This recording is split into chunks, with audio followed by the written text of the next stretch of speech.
umiiwas tayo sa araw ngayon. Malilim dito.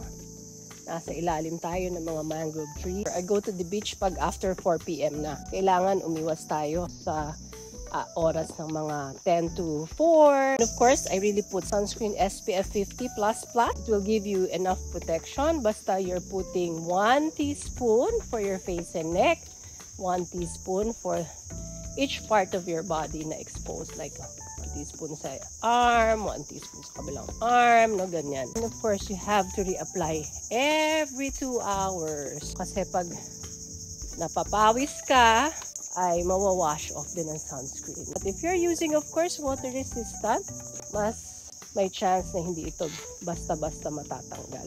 I go for physical sunscreens.